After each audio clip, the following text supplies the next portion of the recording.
Perfect.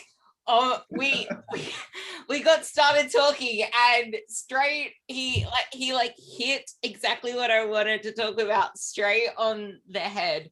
It's like, oh my. Oh, I talk Right. about this.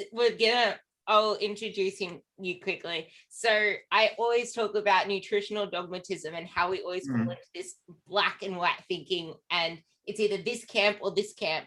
It's like, okay, so this is concept A. Oh, and this other person comes along and it's like, no, actually, I have this whole new way of doing something. It's actually concept B. It's like, okay, but what about the individual? What about them? And something I was gonna ask Jeff about. This is Jeff. He's like all into the whole exercise stuff and training. And so we're gonna actually dig into the training dogmatism because, in my opinion, people are too busy just throwing out research for the sake of trying to get their name onto papers as well. And yeah, and everyone's too busy arguing what's the best exercise for this, or what's the best volume for this, what's the best amount of sets for this. Okay, but what about the individual? What about what they've done before? What about what they can recover from? And also thinking they're not living in a lab. Like, people have lives outside of the gym that impact how much they can recover from something and impact how much they can give to a session. But we were just about to dig into the whole, okay, so what's better for the glute, squats, or hip thrusts topic? And that's exactly what we were going to talk about. So let's go with this. Just wind me up and let me go. Yeah. So, and by the way, if we want to get into some of the deeper why or background on, on things, we can also do that. But broadly speaking, there are a lot of layers to dogma and bias and how these things kind of creep into the space. And I think social media, for all of its good, has also helped to magnify or amplify these things. And one of the prime examples is this, people call it a debate. I don't think it deserves credit as a debate because I'm kind of a purist there, but they call it a debate between, among other things, hip thrusts and squats. Those are often the two biggest kind of camps that people end up in. I'm team squat, I'm team hip thrust, or sometimes I'm team deadlift, depending on how I'm executing them or whatever. And that's kind of my point too, is that you can always kind of insert another exercise or insert another thing and make a rationale for it within reason. People want to argue about whether this thing is better or that thing is better, and they're holding up a piece of paper, waving it around. Here's my study, here's my dogmatic, absolute, evidence-based recommendation. And they use the word evidence or the phrase evidence-based like it magically improves the quality of what they're saying or what they're doing, which is a funny thing too. But yes, so people, I'm kind of rambling, people in this space are overwhelmingly preoccupied with finding what the best X is. Is it the best exercise or the best intervention, the best diet, the best whatever? What is optimal? What is ideal? They throw these words around. And inevitably, what ends up happening in the evidence-based community is that you have people who want to compare normative data or compare averages from studies as though those averages are necessarily going to be representative of a specific person you are training, which comes back to your point, Ruby, about how they don't live in the lab and they're an individual. I think if we can take a step back and look at research as a potential jumping off point that gives us maybe an educated guess that we can make or gives us a hint of where we might want to start, great. But when we start thinking that being evidence-based means that, I've got to hold up my book of research and beat you over the head with it, and that makes me evidence-based, that means I'm sciencing properly. If we do that, we're misusing the science. We're kind of bastardizing the process, and there's no need for that. People need to be, I think, comfortable with living in that gray area of maybe both can be good. Maybe I don't have to pick. Maybe I don't have to choose or make a declaration. I don't always have to have an opinion about these kinds of things, which comes back to something we were talking about too before. It's always, people want to say, okay, what should I do? Should I do squats or should I do hip thrusts? Should I do cardio or should I lift weights? Should I lift with 10 to 12, 12 to 15 rep range, or should I lift with 6 to 8, 8 to like 3 to 6 rep range? It's like, dude, what about doing a little bit of both and incorporating them all in? Because there's also the strength fatigue ratio. Like, you can't always do these big compound moves with like heavy weights. You need to also realize that to get the stimulus, maybe you need to actually chuck on some lower load, lower like fatigue kind of stimuluses. There are so many. There's the expression, it's a tired expression, but there's so many different paths to the top of the mountain or various versions of that. You can accomplish the goal. I don't know if your bottle's actually bigger than mine or if it's just that you're tiny. But yes, hydration is important. Oh, another thing's happening here. I'm writing something down for another topic later. Oh, great, cool. But there are so many different ways to give a stimulus to a system, whether you're talking about to a muscle or to a metabolic pathway or to another tissue, or maybe to give a neural stimulus to train the nervous system to do something. Your stimulus can look a lot of different ways. And even if you're just talking about making a muscle grow, let's say we're going to fall into that kind of so hot topic area of let's make our ass look better. Okay, there are a lot of different ways. The glute max, if that's the muscle you're obsessed with, is not going to know what choreography you're doing. It's not going to know that you are lying with your shoulders on a bench and your feet on the floor and a barbell across your pelvis and thrusting it versus slapping a barbell across your back and doing a certain number of up downs, as I say, to be all insulting to sets and reps. All of that is choreography. It's just our arbitrary way of saying, we think the stimulus is this. We think we've stimulated it this many times or this much. And it's a very, very sloppy approximation of what the stimulus really is. That's a tangent I won't go on right now. But the glute max does not know. No muscle knows externally what's happening to the body. All it knows is that, oh, I'm contracting right now. And maybe I'm contracting hard. Maybe I'm contracting a little less hard. Maybe, oh, I'm feeling a burn, so to speak, because there's a certain accumulated metabolic load or a certain amount of acidity that's built up in the cell or in this area. Or, oh, I'm feeling a little hypoxic right now because blood flow has been occluded or whatever. It feels those things, and those can serve as a stimulus, but you can reach those points a variety of ways, which comes back to why we see some people who seem to favor lifting relatively heavy weights, depending on how we want to define that, and they seem to get good growth or get good results, and then other people who lift lighter, or other people who are somewhere in between, or people who lift a certain number of times a week versus a different number of times, or some people who just genetically maybe gravitate towards a certain kind of build without having to hardly do anything at all, and we kind of hate those people because we're jealous of them. Whatever the case may be, there are so many different ways to get to the same basic stimulus that I think, again, we're arguing about the wrong things. People, and I think I know why. At least one reason why. I think if you're a fitness professional, you have a drive to have the answers. You have a drive to know what your clients want or your audience wants, your followers want. And yes, and we can get more into that later. There's a little piece of this right now.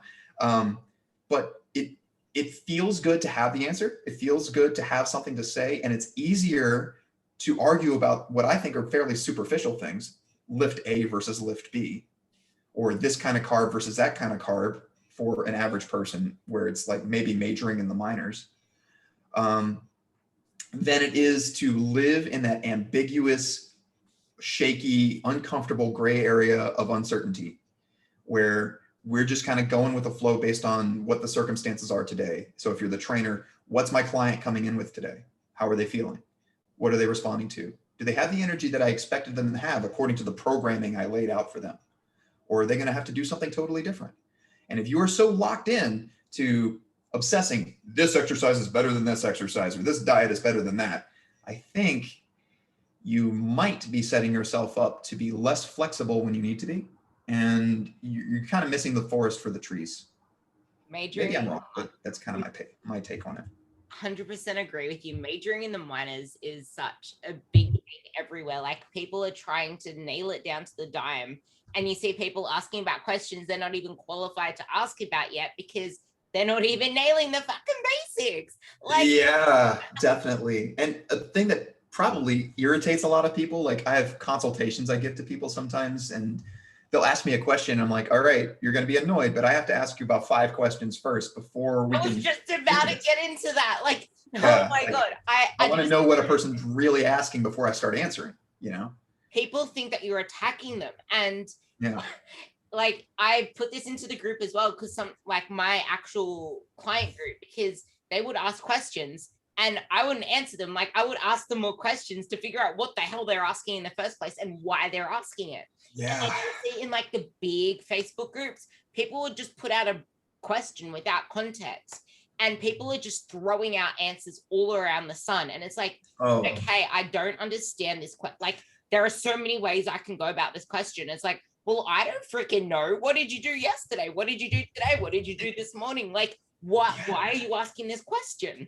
And that line or that rabbit hole goes so deep. It's not just if a person says, you know, what is optimal for whatever, and you can go, well, what do you mean by optimal? Of course, you can do that, but it goes so much deeper. And there are certain things that even the smartest among us are making assumptions about that maybe we shouldn't be making assumptions about.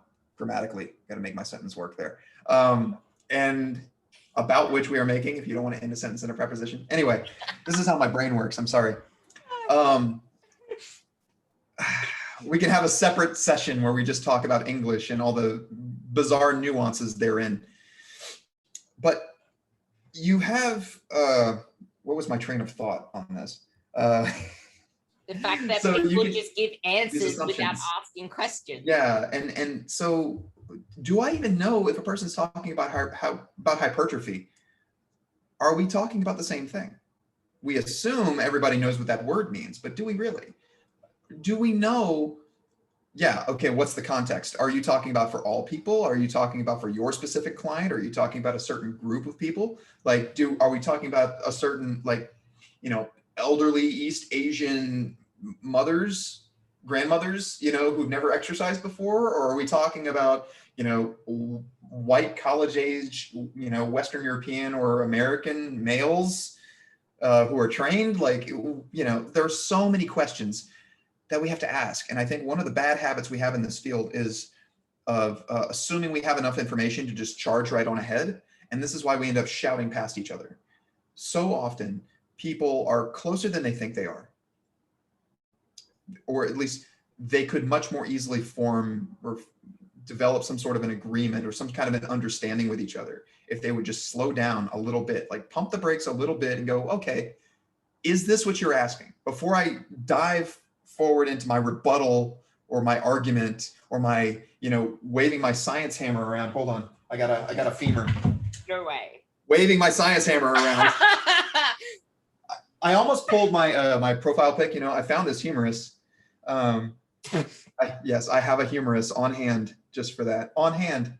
Anatomy talking joke. About the bone for those of you that aren't actually watching the video. He has like some bones around him. So I'm holding up a humerus now, and now I'm holding up a femur. I have bones because I teach anatomy and stuff, and I have a session tomorrow, so I got all my stuff ready here.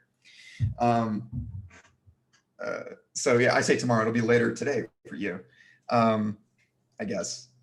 So yeah, we just, it's hard, you know, Ruby, it's hard to live in this space of being careful about what we say and being patient and being thoughtful and not rushing to make that post or rushing to put out that content or rushing to have an opinion, because everybody else seems to be doing that. And it feels like we're going to get left behind if we don't join the fray. It's that, you know? That's the thing, like, it's like that fear of missing out. It's not just that everyone seems to be doing something. It's that everyone just wants to I didn't send it to you. I sent it to someone else. Like, sometimes someone would send me a meme and say, oh, I thought you said this. I'm like, yeah, but what's the context with that? Yeah, okay, cool.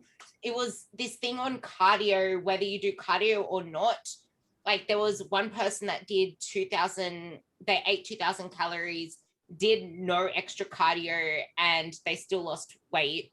And then someone that ate 250 calories, wait, no, 2,500 calories, did 500 calories worth of cardio and still lost weight. I'm like, yeah, cool. It's showing that cardio isn't needed to lose fat, but that doesn't cover the whole story. Like, what if your cholesterol's through the roof? What if your blood pressure's through the roof? What if your quality of living is not where it should be? And that comes to the whole thing of like, movement isn't just about exercise. Exercise isn't just about movement. Like, there is so much more to. Well, we project our priorities. It's a selfish, narcissistic thing. It's an egotistical thing that a lot of us do. And I'm not trying to be super judgmental and be like, you're a bad person. But I think it's just, we can get caught up in assuming that other people have the same priorities we do, or have the same perspective that we do. They have maybe the same experience. And we come from that and go, oh, so to me, cardio would only be important for this reason. And so if this one thing is taken off the table, then we don't need to talk about it at all anymore, even though I could be missing some very important variables. And this is what starts a lot of the shouting matches. People don't start off going, okay, we can all agree that there are a variety of different perspectives, or there are a variety of different priorities out there. For example, I don't remember the last time I did a deadlift. Now, that is because largely of my injury history and my own priorities. That doesn't necessarily need to apply to anybody else on the planet except for me. So I'm not going to say never do deadlifts. Like, no, I got plenty of friends who do. You do them. I watch you do them in your posts all the time, you know, like, but it's one exercise. It's one option. It's one means of doing certain things, and your priorities can be certain things for hypertrophy or certain things for strength. And you can define strength a few different ways. Could be for competition purposes. You can have this list of reasons why you might want to do a certain exercise or a certain movement.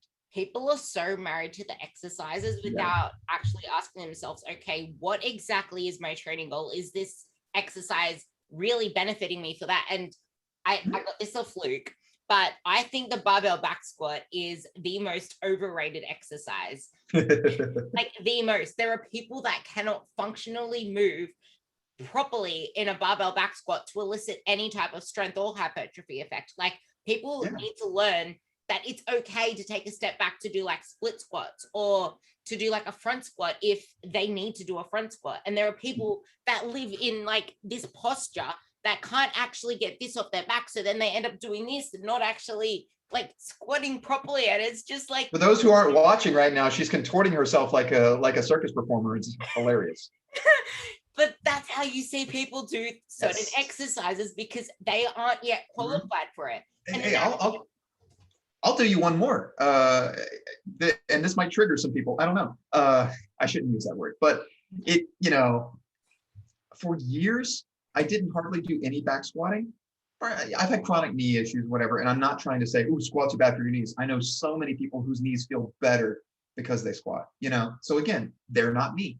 But I did martial arts for years, and I still do sometimes. But I was jumping around doing spinning hook kicks through the air, and sparring with people several times a week, and like a lot of leg stimulus that looks different. It looks different from moving a barbell around, but my legs were plenty strong just from that. And when I did go to do leg day at the gym, it was a lot of machine work. And a lot of people might look at that and like freak out and be like, how can you be functional? Well, I was like, well, get in the ring with me and we'll find out, like how functional I am. And then it comes down to the meaning of functional. People butcherize the meaning of functional. It's just, it's what do you need to do? What do you need to be able to do? And what stimuli are you receiving? And what capabilities are you bringing to the table today? Just like I was saying about the glutes, right? Your glute max does not know whether you're doing a hip thrust or a back squat or a deadlift or a glute extension thing on a machine or whatever. It doesn't know. It just experiences the local stimulus as it experiences it. So why wouldn't my quads get plenty strong if I'm hopping on a leg extension machine and just blasting them with that, But some people think, oh, this isn't functional, or this isn't an appropriate, it doesn't look like real life. Well, you know what? Putting a barbell across my freaking neck or across my upper shoulders or upper back also doesn't look like real life for me. So if that's your metric, you know, if that's how you evaluate whether an exercise has value, does it look like something you do in real life? I think we're kind of forgetting what exercise really is. Exercise often is this very structured, very artificial thing, and that's fine. Artificial doesn't make something bad. I mean, you know this, you can marry this to the nutrition discussion. Same thing. This chemical is natural. This chemical is not natural. It was created in a lab. But if it's chemically identical, if it's truly identical, then the body shouldn't be able to tell the difference. It's just like that whole GMO debate. It's like Yeah. things are done to improve. Like way back then, they didn't have the ability. It's just like medicine. Like way back then, they didn't have the ability to improve the quality of life. Like now we have implements to help improve our quality of life. We have ways to increase our bone density just by lifting, like resistance training. That doesn't just mean weights, but for a lot of people, that's their best way to get their optimal results. Like movement isn't just exercise. Exercise isn't just movement. And it doesn't just come down to the same goals like that. Like exercise has a myriad of benefits outside of just growing muscle. Like there's like mitochondrial health, because your body needs mitochondria, as in the energy cell, because your body needs that energy to actually fuel the muscle cells. So what happens? The mitochondria has to then adapt and grow. Like and that actually is anti-aging, because the higher your ability to use oxygen, the better your capacity for life, the better your capacity for everything, because you're able to utilize your energy more to do life. And then you're just a more energetic person overall. Yeah, maybe at some point we can all be on your level. But yeah, it's, you know, and you've highlighted something here, or we maybe have highlighted something. So many of these problems broadly speaking, in the realm of, you can say, fitness, nutrition, and broader health, as far as the misconceptions that are out there and the arguments that are happening, all this, so much of this stuff boils down to some varying aspects of bad critical thinking. You were just talking about, or we were just talking about GMOs or whatever, and not to go off on a tangent about that, but this is natural, this is not. Okay, so there's a natural or an appeal to nature fallacy going on there, you know? So there are logical fallacies that we have to be aware of, and cognitive biases that we have to be aware of, you know? Am I liking this thing because I've just always liked it? Is there like an appeal to history kind of thing going on, or appeal to tradition? Is there confirmation bias that I'm seeking out? I'm trying to grab onto, you know, information that aligns with what I already think I know, or already like, or already believe. Am I believing stuff from this person because I like this influencer more than I like this other person? So am I going to listen to this person more? And there's a whole placebo in that. Yeah. And, you know, am I assuming things about what this person is saying because I don't like this individual? If you know, if you and I have a very adversarial relationship, and you say something, I might be tempted to put words in your mouth, or I might be tempted to project a kind of intent onto the things that you say, even if what you're saying could be perfectly kind and considerate or perfectly accurate. I can twist it and misrepresent it. Maybe I don't even notice I'm doing it. But there are so many of these things that fuel our, you know, these endless, what I consider to be useless debates, pointless debates, arguments about, you know, again, this exercise versus that. I mean, it's fallacious to think that we have to rank them in the first place, because there is room for all of these different options. Another thing I was going to say earlier is that it may very well be, you know, we all have limited time in the day. We can't do all of the exercises. We can't try all of the diets. We can't do, and nobody's saying that nobody should be saying that we can do all of them. But if you're trying to ask all these questions about what's the exact right optimal way to do this, before you even get started, you're going to drive yourself crazy. You know, you get maybe a rough jumping off point, and then you jump off and you try it and you adjust and you figure out, maybe you're going to like this exercise more than this other exercise. And maybe it's going to fly in the face of what all the evidence-based people say. But if it's what you enjoy, and it's what's getting you out of bed, or it's getting you to the gym, or it's giving you that stimulus, and you wouldn't be there doing anything otherwise, then God bless you. More power to you. Go and keep doing it. That's the thing. It's you need to know where your starting base is first before you ask about all these things. Like in the groups, especially, there's a lot of beginners, but people forget where they start out. People are they're so focused on where they are now that they give answers from where they are now versus where that person is.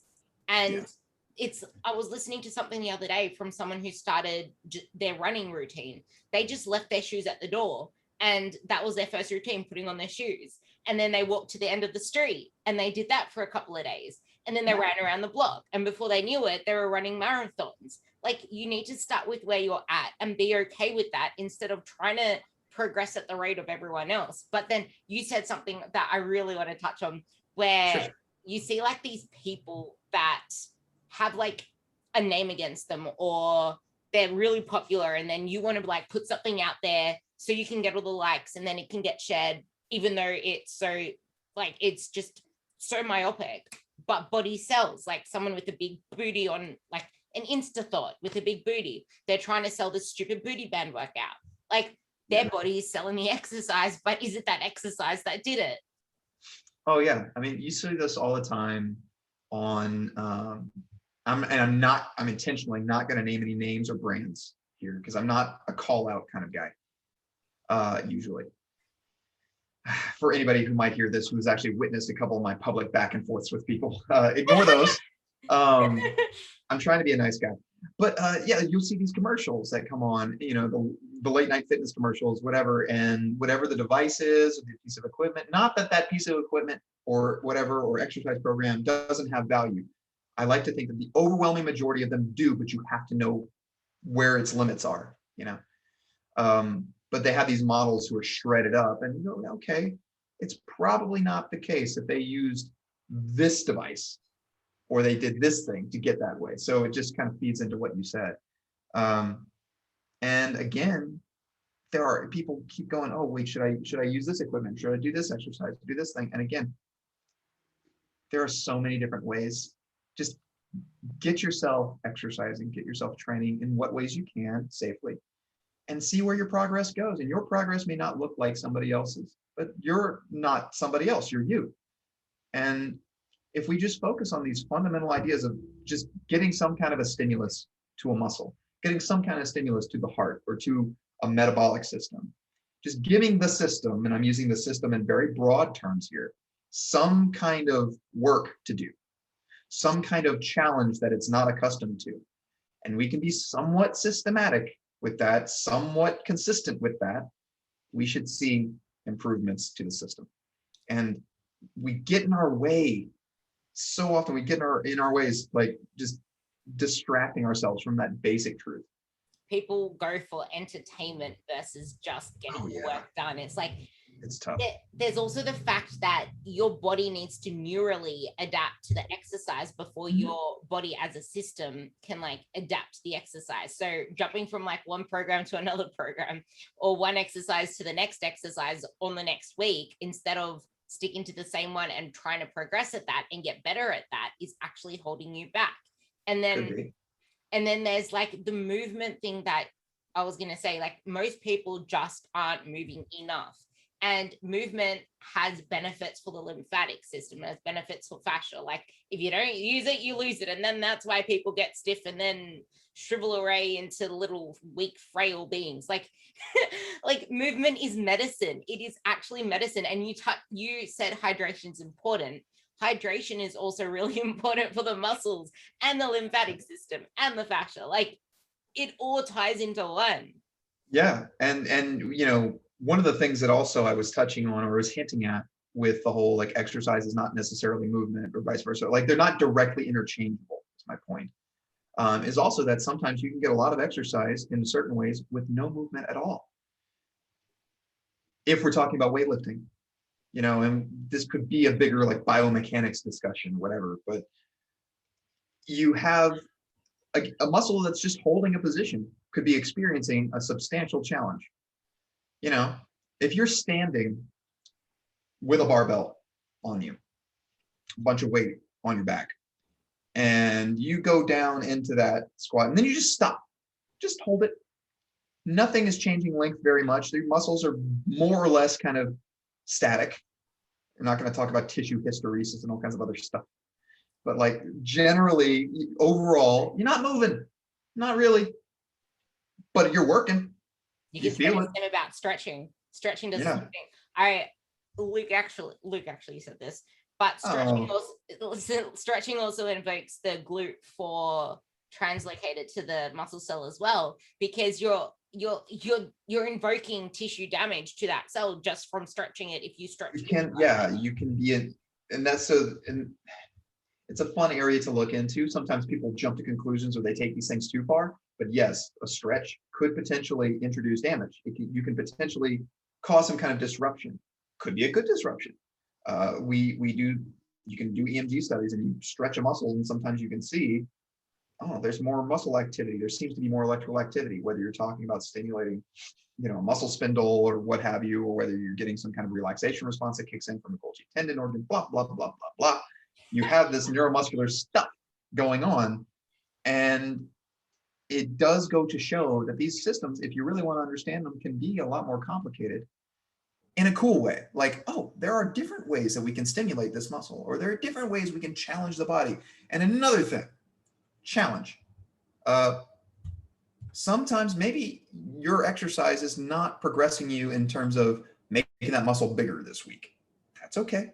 Maybe you just need to get, you're trying to progress because you, for whatever reason, want to be more stable controlling a thing. Or maybe there's some connective tissue. Maybe your joint is still kind of learning to accept those forces. So maybe you don't need to increase the weight anymore and the muscles are ready, but the joint hasn't caught up, or any of a million other things. And you just want to get good at something. If it challenges you in any sort of way, it could potentially have value. You just have to decide what your goals are for that exercise. This makes me want to pull my head out so much. Like, people are always so focused on, we need to progress week to week. We need to add weight week to week. We need to add reps week to week. But what if there's a purpose of progress that isn't down to that? Like, if a body can't move functionally, maybe it's teaching a body that it's actually safe in that range of motion, which then can come down to the muscle spindle, the GTO, the whole muscle stuff he was talking about. That's what a stretch invokes. That's what lengthened ranges of motion in your training does, which is why sometimes there is tempo in your training with a pause, because you're trying to teach your body to be safe in that motion, so then it actually can move in that motion, and then your body outside of the gym can actually be more functional. Because when you're moving in day-to-day life, you aren't moving just backwards and forwards. You move in all planes of motion. If something over here happens, oh no, I just pulled my back. Like, it goes to show that you need to train your body to become more resilient in day-to-day life. That is what it is all about. Yeah. And, there's, I guess, if I had somebody in front of me who was just starting to exercise, one of the things I would tell them, there are so many things. I could, just talk forever, I guess, much to the chagrin of everybody else out there in the world. One of the things I would tell them is it's okay to stay in one spot for a while. It's okay. Oh, my weight's not going up. Yeah, but do you feel different this week compared to last week? Maybe you didn't technically, like on the spreadsheet, on the clipboard, in the notebook, the numbers didn't go up. That does not mean you're not improving, because improvement can happen in so many different ways. There are so many different tissues and systems and abilities that are all kind of changing at their own rates as they want to. They're all adapting at their own paces. They're not all going to be in perfect synchronicity or synchrony or whatever, insert word here. They're not going to all trend exactly together, because that's just not how life works. That's not how the body works. Things are just too complex. It's like, you have a city of 1 million people or more or whatever.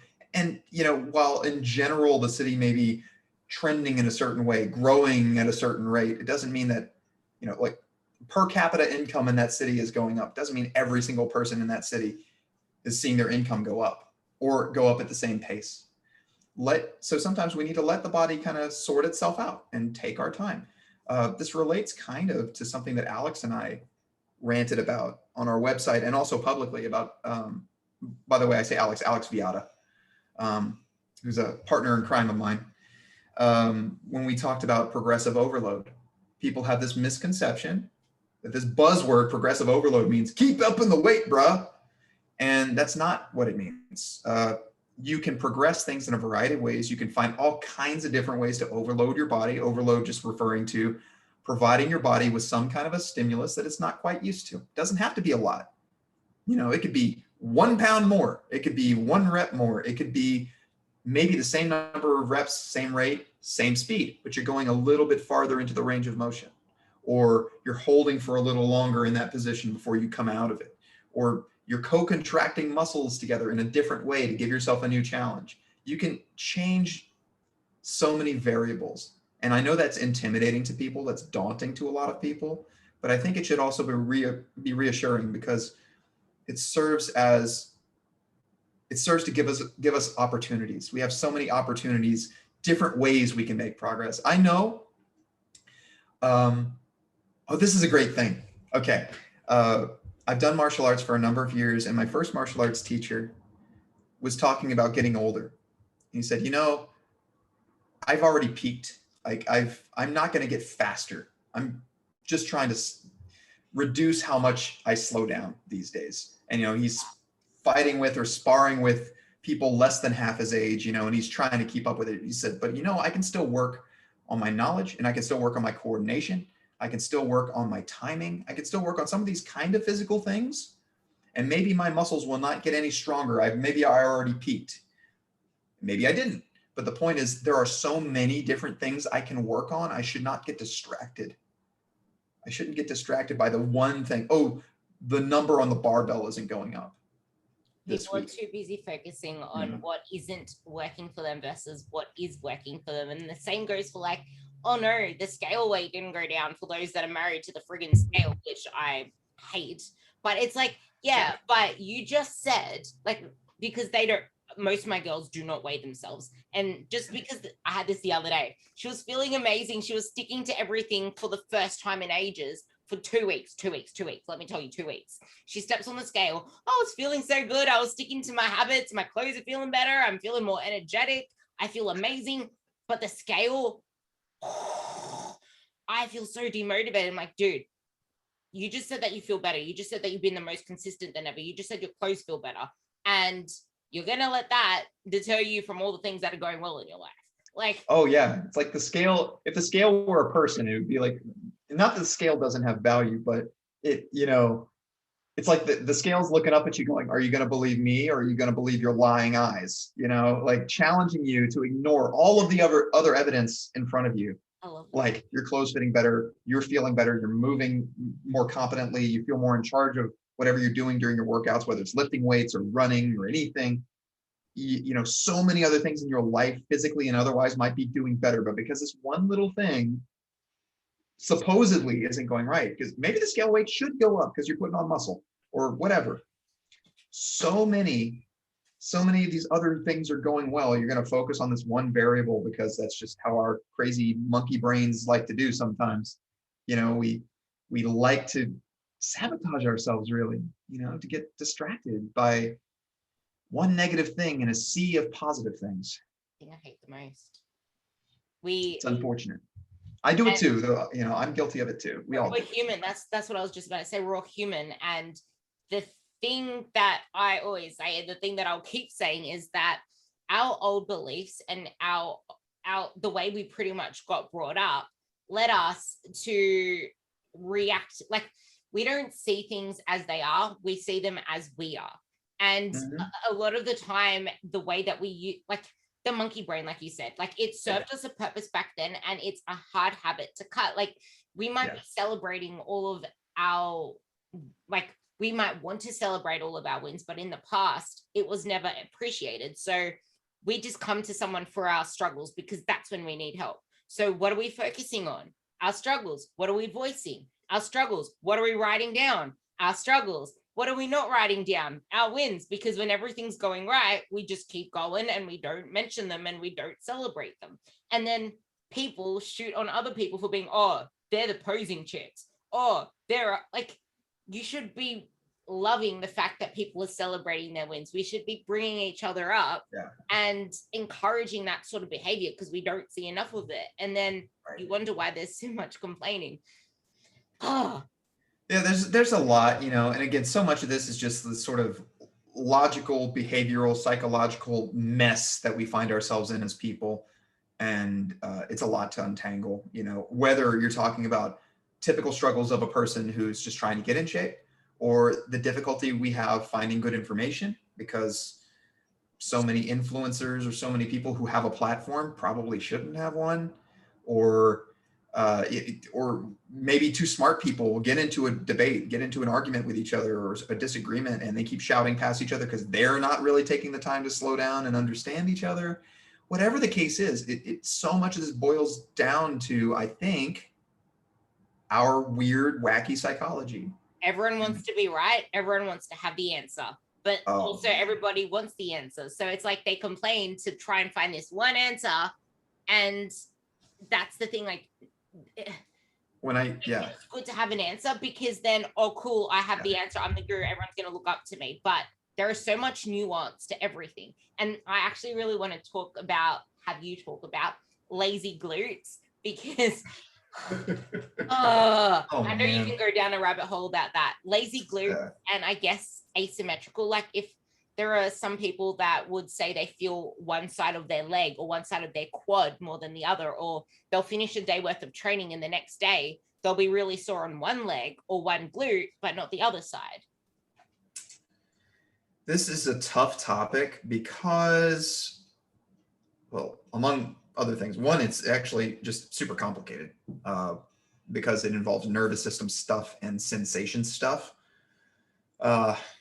And I used to try to shy away from sensation stuff when I was like in the lab or doing anything. I was like, let me do objective measures. I don't want to deal with somebody's subjective like sense of it's on, it's off. It's like, it's weird. It's why pain science sometimes gives me headaches. It's not that it's not necessary. It's that it's just hard. So one reason is that. And the other reason that this is a difficult thing to talk about is that you have so many loud voices, so many people who have an opinion, and they'll let you know it. You'll hear it from around the world, like just shouting from a rooftop, your glute turned off because of this. Really? Did it? I don't know. Okay. I say all of that as a preamble to this. I wonder if people who are listening are like, who is this guy? Maybe we should have done a proper intro earlier. Hi, I'm Jeff. I'm a nerd, and sometimes people listen to me. I don't know. But okay, so the lazy glute thing. It is true that we often have a perception that a muscle on one side doesn't seem to want to work as well as what we think is its twin on the other side. And my quick answer is I don't know. Wow, what a long-winded cop-out. No, there are times when a muscle on one side does not seem mechanically to operate the way that its counterpart on the other side of the body does. So like my left glute versus my right glute or whatever. Sometimes that's a real sensation. So it's truly not creating as much tension, or it's not, there's something mechanically different going on. And in those cases, it could simply be that it's a training thing, like a nervous system coordination thing. For whatever reason, you've just developed a habit. Could be nothing more than just a habit. I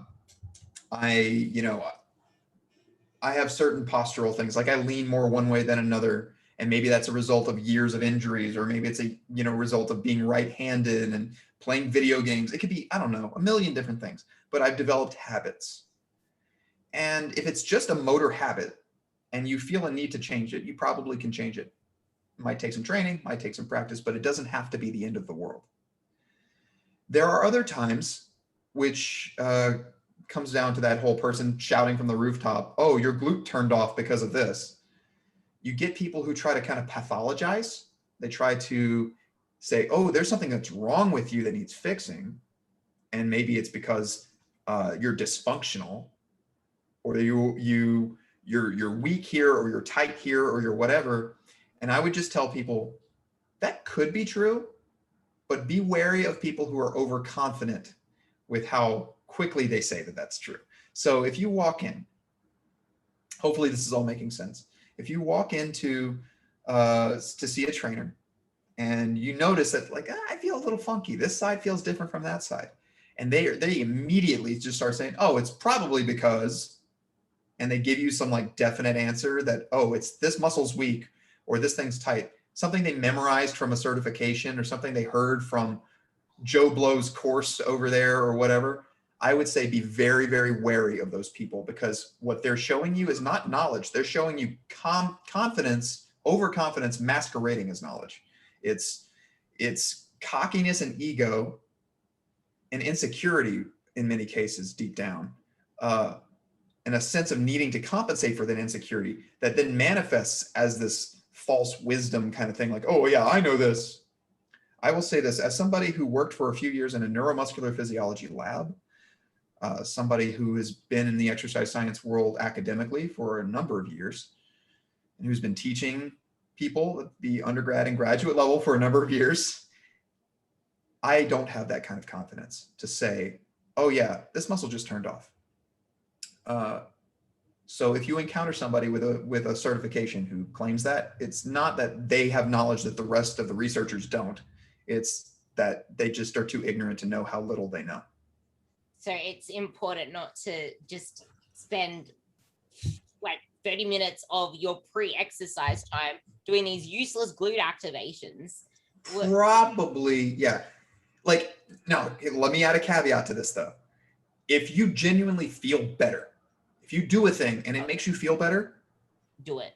Probably keep doing it. Yeah, probably keep doing it. Assuming we have no evidence that it's causing you problems and we don't have a good reason to believe that it's going to like result in some problem down the road. And that's a value judgment that you as the exerciser or you as the trainer, like you got to figure that out. Like that's an individual thing. Assuming there's nothing like that going on, then yeah, do the thing that makes you feel better. And the why behind it probably doesn't matter that much. Yeah, the same goes for like that goes for everything. It's like if something actually feels good for you, like if you feel better doing faster cardio, do that.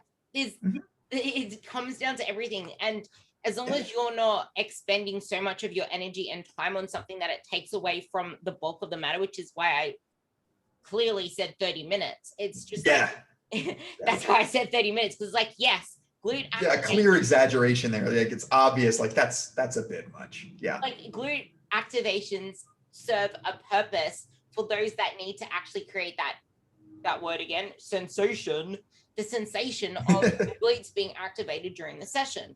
Yes. But you mentioned something about the stretching thing, like, oh, this is tight. I am sick to death of people saying, oh, you just need to do this stretch. It's like, no, just because it feels tight doesn't mean you need to stretch it, because that can actually make it worse. Is it tight or is it taut? Does it need to be strengthened or does it need to be stretched? Like, yeah, and you know, there are lots of times it's kind of a fun little experiment to do. I'm using experiment in a very informal way when I say it right now, but just, you know, have a person, oh, what muscle does that feel tight right now? Okay, well, have a second person kind of assist them, like move through a range of motion. Okay, how far can you go on this side? Okay, how far can you go on this side? Are they actually different? And in many cases, they're not. Now, one side may still feel different, and that feeling is valid. It's not to say you don't feel that, but the feeling may not necessarily be a good indicator that like, oh yeah, I'm restricted and I need to loosen this thing up. It could just be some little quirk of the nervous system. It could be, well, maybe you had an injury there and maybe it's kind of like a soreness tightness. So that's the thing that happens too. Sometimes people think they say they feel tight, but really they're just feeling some DOMs from a workout from a couple of days ago, you know, and it hurts enough that they feel like, oh, I feel a little restricted, but they actually still have the same range of motion they had before.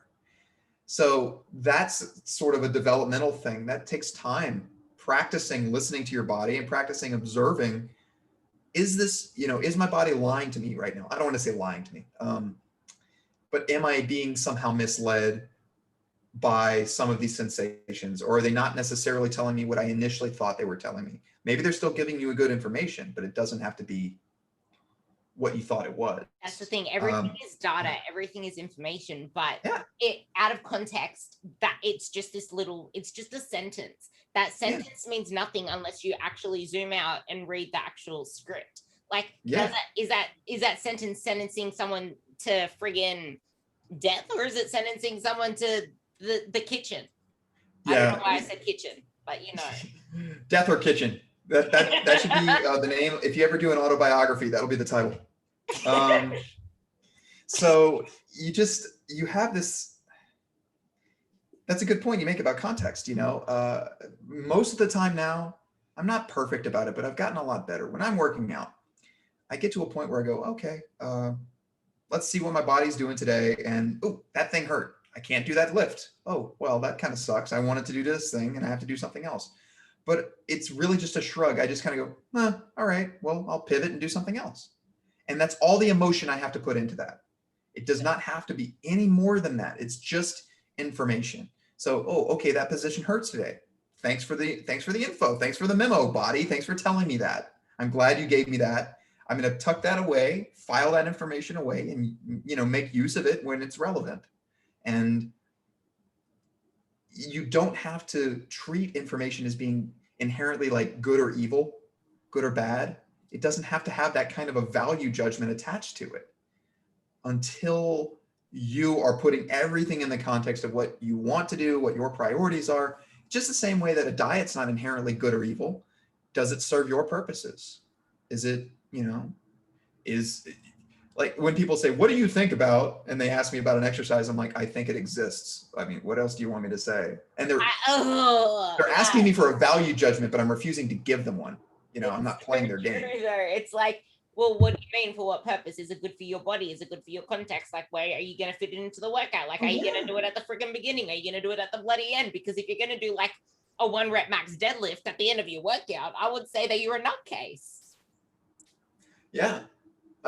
You know, I'm going to pick on him a little bit. If you never saw it, you need to see the video of Alex doing, I think he did 4 reps, could have been 5. I think it was like 4 reps though of a fairly heavy deadlift. Is this the beers and deadlift? What's that? Is this the beers and deadlift? Yes. Have you seen that? Yeah. And I'm like, you, sir, are a madman. But it's, you know, like sometimes that brings me actually to an important point. Sometimes people do a thing that is an exercise movement, or it is, you know, something that people use for exercise, but they're not doing it for that purpose. They might be doing it for fun, or they might be doing it to show off, or they might be doing it for any of a myriad, just ton of other reasons. To get all the likes on Facebook and freaking. You know, and if they know that that's why they're doing it, I guess more power to them, you know? And of course I pick on, well, and I pick on Alex also because, you know, he warms up with a deadlift that would snap my spine. So, you know, it's whatever. He's freakishly strong compared to me, especially in those kinds of lifts. So I just have to resentfully pick on him. That's the other thing, context. Like you might see someone doing an exercise and you might want to try it, but if you try to do that, it might actually make your situation worse. Like they know why they're doing it. You don't. Oh yeah, for sure. I've been experimenting with a lot of this lately again, or reacquainting myself with this because I had knee surgery about almost 10 months ago. I had my ACL completely reconstructed. And I'm still like, the other day was my first time doing barbell squats since my surgery, you know, and I'm like, not that they were always a huge, huge part of my workout anyway. They're just a thing I would sometimes do. But I was like, yay, I did the thing. But I'm reacquainting myself with my ability to do certain things I did and I could take for granted before the surgery.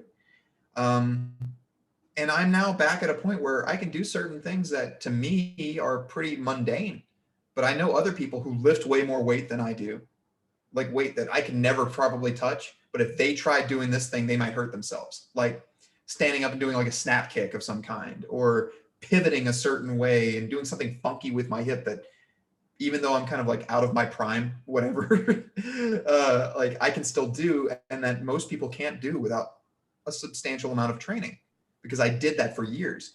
We all have our own capabilities. We all have things we bring to the table, and we need to come back to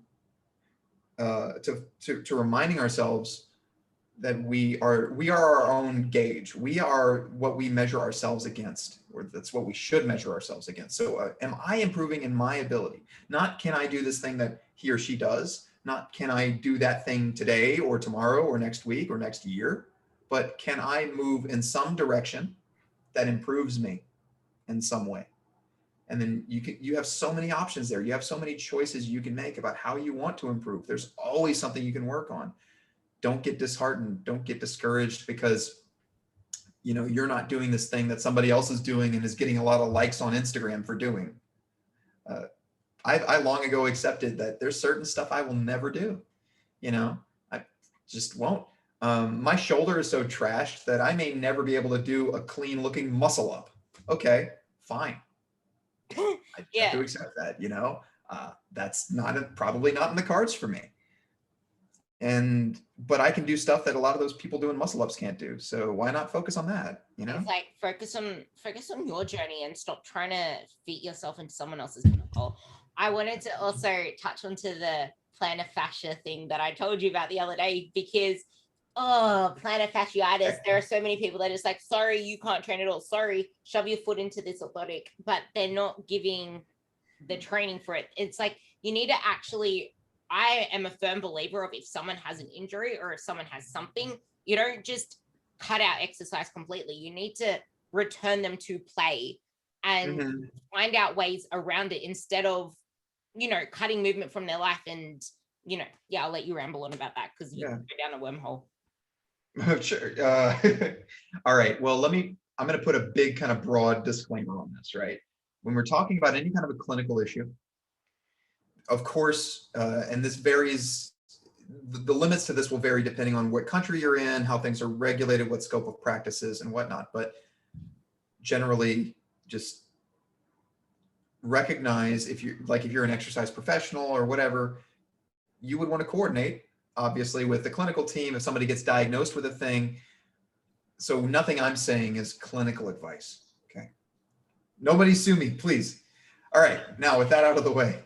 It's more pushing people to get a second opinion. Yes. So Definitely get a second opinion. So with that being said, plantar fasciitis is one example of many where somebody might be told, hey, exercise is just not for you, or all of these exercises should now be avoided. And generally what I have observed is that if a person is able to coordinate with whatever their clinical treatment is, which may have certain manual therapy interventions like massages or physical therapy or physiotherapy kind of thing, physio, depending on what country you're in, right?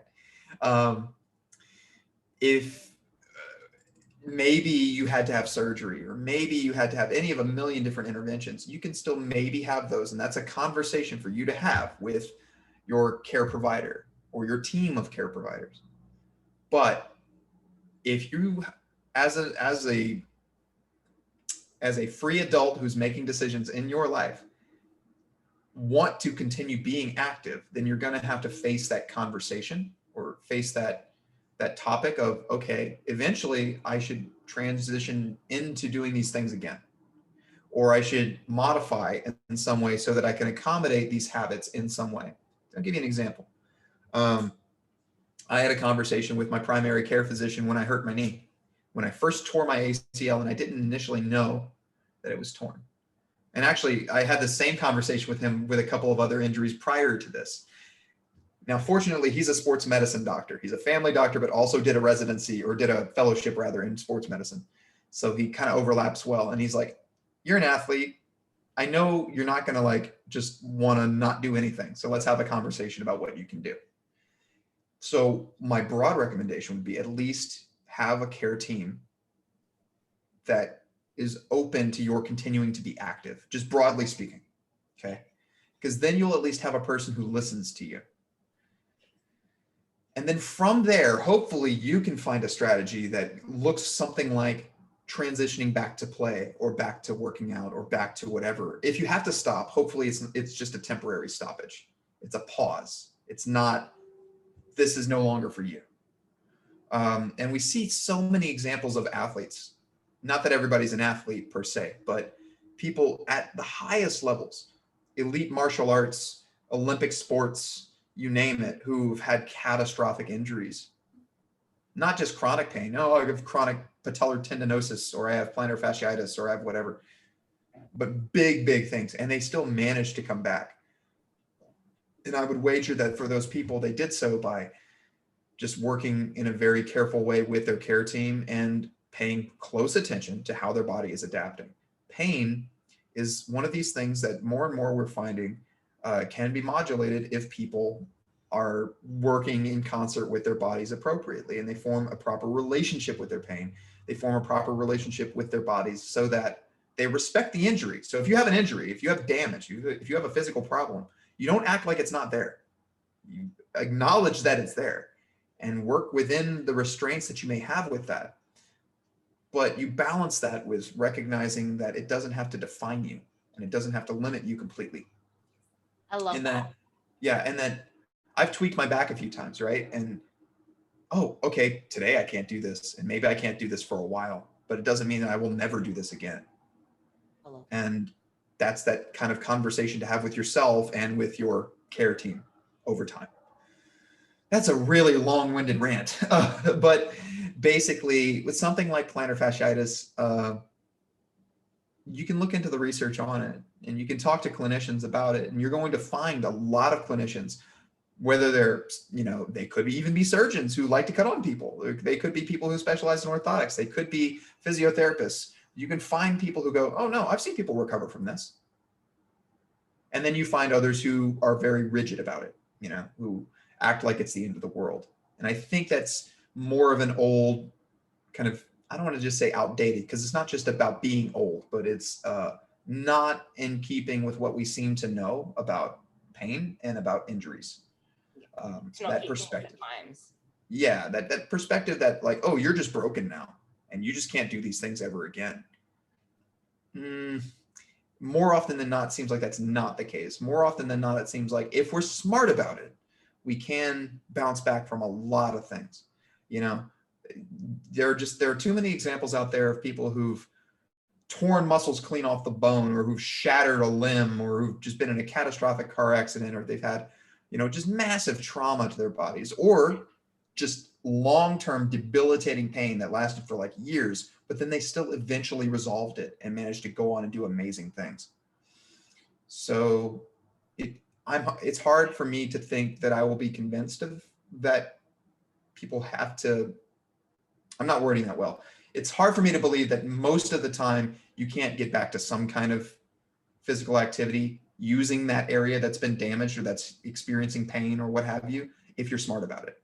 It's coming back to the whole theme of pretty much this whole podcast, and that's everything is individual and contextual to you.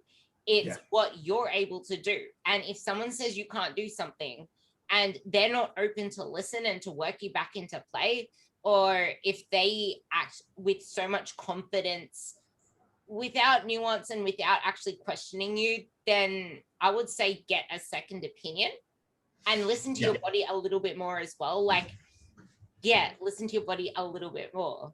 Yeah, and again, let me say, I mean, there's a difference too between, like you can have two doctors who both say, oh, you have this problem and you really need to avoid this exercise. And one is saying it after having listened to you and having had a conversation with you, and really like the two of you hashed it out and get, okay, there's still a lot of risk here. I get you, and I get that you want to get back to that, and maybe we'll try, and there's like an open-mindedness to it versus the person who like from square one just straight up said, oh no, you can't do that anymore. Yeah. There's a difference between those two conversations. One is not really even a conversation, it's just them telling you something. And the other is there being a working relationship and a dialogue. And you need to have that, just as you need to have some sort of a dialogue with your own body.